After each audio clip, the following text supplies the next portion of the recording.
शिक्षकों सांबादिक सम्मिलनी। नमस्कार दर्शक बंधु, धनुष एक्सप्रेस को आपण को स्वागत। आसंतु नजर देवा आज खबर उपरी। दीर्घ 11 मास पर मिला शिक्षक बलराम पाइकराय को न्याय। सांबादिक सम्मिलनी डाकी देइछंती सूचना। एबे भी शिक्षक नाम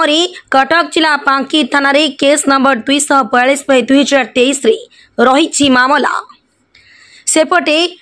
डीपीसी समग्र शिक्षा कटक पक्षरु शिक्षक बलराम पाइकराय को निर्दोष घोषणा करा जाई एक चिठी प्रदान करा जाईछि, जहार नंबर रही 4630 21/12/2023। एई चिठी विभाग पक्षरु टमपड़ा ब्लॉक शिक्षा अधिकारी को देवा परे मध्य अद्यापति थानारू केस उठाई पारि अवहेला करुछंती ब्लॉक शिक्षा अधिकारी नरेंद्र बेहरा पुली आज सांबादिक सम्मिलनी डाकी सांघातिक अभियोग आनिछंती शिक्षक पाइकराय। एहारी मध्य घटना को बीती सारिलाणी 3 दिन। सूचना अनुसार शिक्षक बलराम पाइकराय बीए शिक्षागत योग्यता को नहीं उठिथिला प्रश्नवाची। शिक्षक विरोध रे एहाको भित्ति करी थाना रे दिया जाइतिला एतला। ए समस्त अभियोग को शिक्षक बलराम पाइकराय खंडन करने सहित तथ्य प्रमाण सहित लिखित भावे उभय डीपीसी और बीईओ को जणाइतिले मध्य सुनी नथिले शिक्षा विभाग अधिकारी। शेषरे न्याय पाई उच्च न्यायालय रे नैथिले आश्रय। उच्च न्यायालय हस्तक्षेप पर समस्त शिक्षागत योग्यतार कागजपत्र जांच करागला। शेषरे समस्त कागजपत्र सठिक रही आउ शिक्षागत योग्यतार कौन त्रुटि नहीं बोली आज डीपीसी कटक पक्षरु एहाकु चिठी माध्यम स्पष्ट करा जायतिला। सेपटे डमपड़ा ब्लॉक शिक्षा अधिकारी निज प्रतिक्रिया रे कहिसंती शिक्षक बलराम पाइकराय शिक्षागत योग्यता विरोध जहाँ भी अभियोग आसीथिला यह संपूर्ण मिथ्या, कपल कल्पित और भित्तिहीन। डीपीसी ठारू आउथरे चिठी आसिले मो थानारू शिक्षक बलराम पाइकराय विरोध रहिथिबा एतला को उठाइपी कहिसंती BEO Shri Behera. Bureau report Dhanush express. आपण मानकर चैनल माध्यम रे मु जानिबा को पाइली जे मो नारे बांकी थाना रे 200 पीएस केस नंबर 242/13/7/2023 रे गोटे केस रुजु हेछि। मु कोर्टरू सर्टिफाइड कॉपी पाइला परे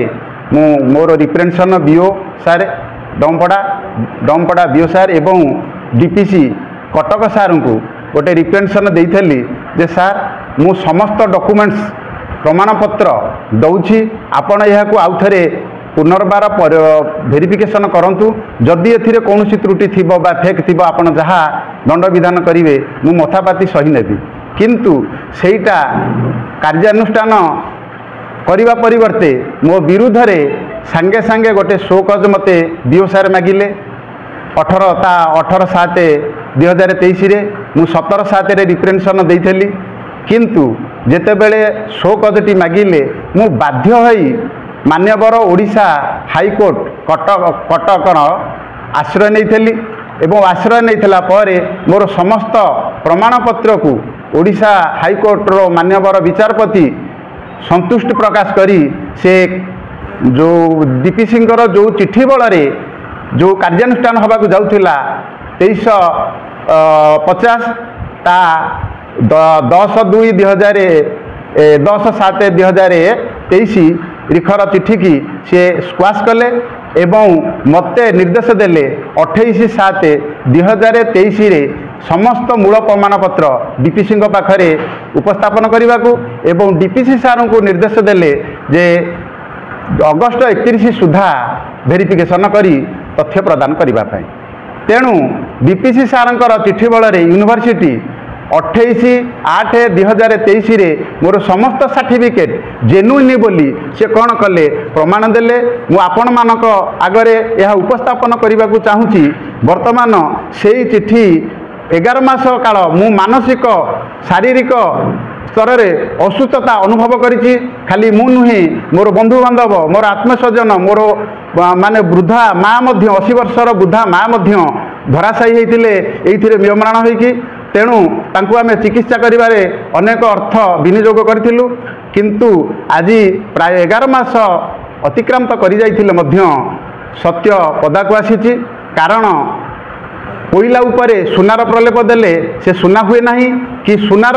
उपरे कोईलार प्रलेप देले सी कोईला हुए नहीं जी जहाँ सी सैया तेणु सत्य सदाबेले सत्य चिरंतन सत्य तेणु मु आपण मानक माध्यम पुणी पुनर्बार ओडिशार 4.5 कोटी जनता को जणई देवाक चाहूँगी जे जो अभियोग मो उपरे आसीथिला जे मु फेक सर्टिफिकेट दे सर्विस करी चाकरी हाथेई आज तार प्रमाण मु आपको देखौची डीपीसी महाशय से कौन कर चिठी नंबर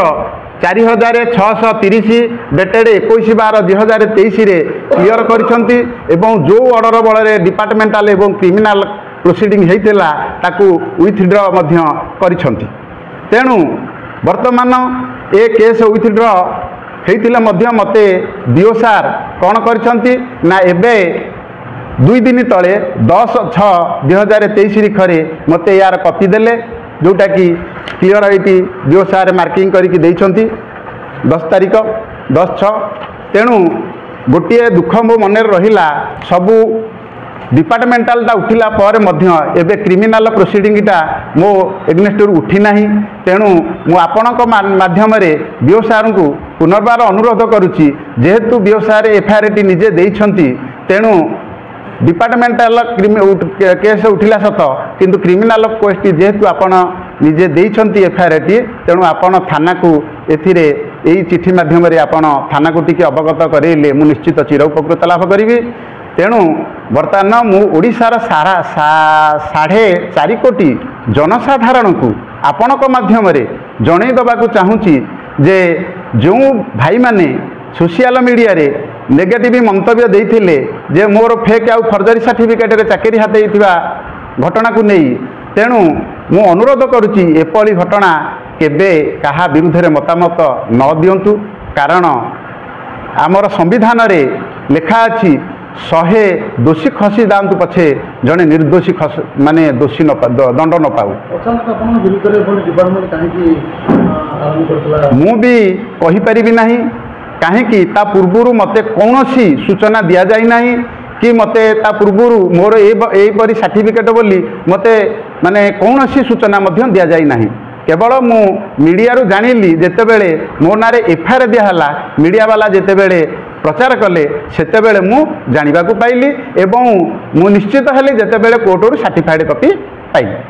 तो आगु कौन पदक्षेप रहिबा आपन जेतेबेले लोकलोचन रे मानसिक चाप रखा वाला आपन परिवार को चाप रहिले आगु को नेक्स्ट स्टेप निजर इते कोन करिवे नहीं मु जो आगु को कोन करिवि बा कौन न करी मु निजे से कथा तो कहीपरि ना मोर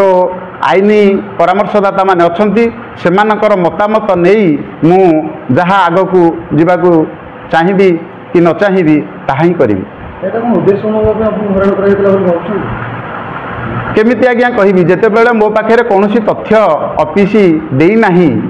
तेणु मु केमिति जानिबी उद्देश्यमूलक बोली तेणु उद्देश्यमूलक नहेले मध्य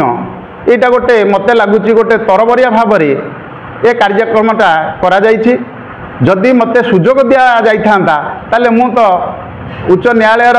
आश्रय कहीं नहीं था मु तो आम ऑफिसर पाखे मोर इनोसेंट मोर सचोटता मोर साधुता मु प्रतिपादन कर पारि थांती तो सर गोटे एबे सर गोटे संवाद 2350 डेट 17/7/2023